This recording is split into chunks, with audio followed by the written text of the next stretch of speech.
नगर जिले में करीब 17 लाख वोटर हैं, जिसमें करीब 4 से 5 लाख मुसलमान समुदाय से हैं। ऐसे में इस जिले की हमेशा एक विशेषता रही है। यहाँ अधिकतर लोग कहते हैं और ये मानते हैं कि इस इलाके को हमेशा पिछड़ा रखा गया है या पिछड़ेपन क्या हमेशा एक तमगा रहा है। बात करने के लिए हमारे साथ हैं वो सारे लोग जो वोट करते हैं और इस बार क्या सोचकर वोट करेंगे, उन्हीं से पूछ लेते हैं। क्या होगा आपका इस बार का मुद्दा और क्या सरकार के काम से संतुष्ट हैं?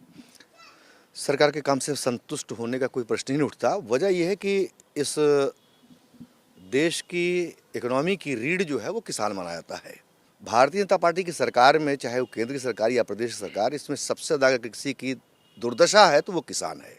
न उसके उपज का मूल्य मिल रहा है। उत्तर प्रदेश की योगी सरकार ने एक नया तरीका अपना लिया कि इस वक्त जो है वो जानवरों को छुट्टा छोड़ दिया गया है। दुर्घटनाएं भी हो रही हैं, फसल भी बर्बाद हो रही है, जिससे यहाँ का आम किसान बहुत दुखी है।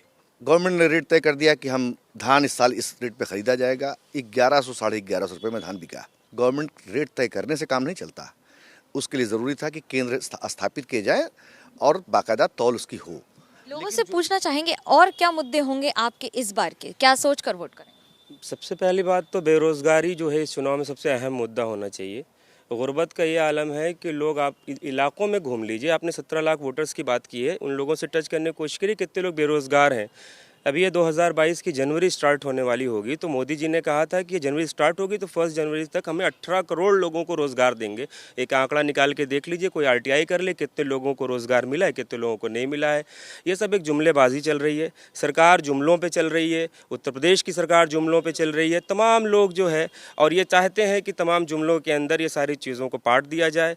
यही हालत है इस प्रदेश की। और आने वाला जो चुनाव होगा, इस वक्त जो है ये जनता पूरा मूड बना के बैठी है कि वो बदलाव चाहती है और कुछ नहीं चाहती है। इस बार का चुनाव मुद्दा जो है बदलाव का है और ये योगी सरकार जो है बिल्कुल फेल हो चुकी है।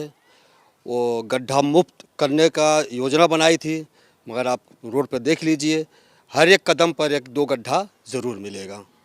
अंबेडकर नगर पिछड़ा ही रह गया है कि आगे बढ़ा है? नहीं, आगे बढ़ रहा था, लेकिन एक ब्रेकर होता है। तो बीजेपी सरकार अंबेडकर नगर के लिए एक ब्रेकर के रूप में आई है 5 साल के लिए, और इंशाल्लाह 2022 बाद वो ब्रेकर जो है जनता ख़त्म करने का काम करेगी और फिर से विकास के पथ पे अंबेडकर नगर आगे बढ़ेगा। मेरा सबसे बड़ा मुद्दा है महंगाई। जब हम सरसों का तेल खरीदने जाते हैं तब हमको एहसास होता है कि हम कहाँ पे हैं। हम अपनी कमाई देखते हैं और वो तेल का दाम देखते हैं तो हमको महसूस होता है कि हम कहाँ पे आ गए हैं, कहाँ से कहाँ पे आ गए हैं। एक वक्त था, मोदी जी ने ये कहा था कि सबका साथ सबका विकास। हम देख रहे हैं ना हमारा विकास हो रहा है ना हमारा साथ हो रहा है। युवा होने के नाते हम लोग सबकी जिम्मेदारी थी कि नई सरकार आई है, नया बदलाव होगा, लेकिन कोई बदलाव नहीं हुआ है। महंगाई पिछले सरकार से ज़्यादा अब की फिर बढ़ गई है और ये पिछड़ा जो ज़िला था इसको और भी पिछड़ा कर दिया इन लोगों ने। और इसकी नाकामी यह है कि इनके विधायक, इनके नेता सब भाग रहे हैं दूसरे पार्टियों में। सबसे बड़ी नाकामी सरकार की यही है। स्वास्थ्य सेवाएं एकदम चरमरा गई हैं। कोविड में आपने देखा जैसे कि लाशों की बेहुरमती की गई, लाशों को फेंका गया, न कि इनके पास शमशान भी नहीं थे। इवन कि आपने देखा होगा कि लोगों के डेड बॉडीज़ को नदियों में ऐसे ही कुत्ते और जानवर खा रहे हैं। सरकार तो बहुत अच्छी चल रही है, इनकी कोई दिक्कत नहीं है, सब कुछ सारे इंसान खुशहाल है। मगर सिर्फ महंगाई इतनी ज़्यादा हो चुकी है, हम अपनी आमदनी देखते हैं और महंगाई देखते हैं। आप जहाँ तक हो सके न महंगाई नीचे करिए। आप महंगाई बहुत ज़्यादा ऊपर जा चुकी है। हमारे यहाँ 1 साल पहले ये रोड बनी थी हमारे यहाँ, और आगे भी हमारे कई वार्डों में बनी थी, और उसके बाद फिर पाइप बिछा दी गई पाइपलाइन का। उसके बाद का वो, उसके बाद सारे गड्ढे पूरे रोड पे आज भी जो है चारों तरफ गड्ढे ही गड्ढे हैं।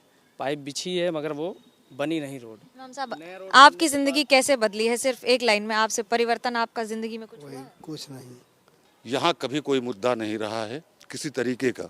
यहाँ कभी मंदिर मस्जिद के नाम का कोई मुद्दा नहीं रहा।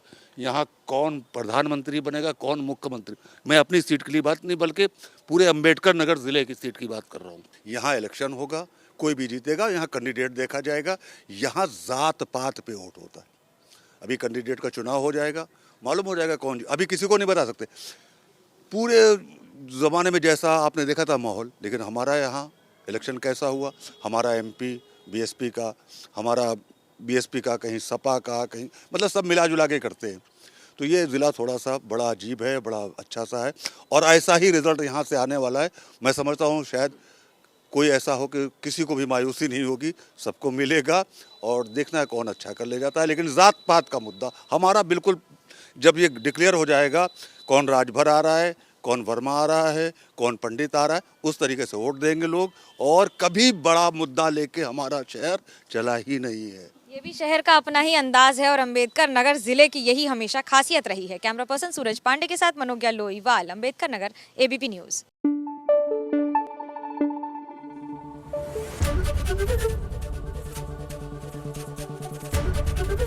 एबीपी न्यूज आपको रखे आगे।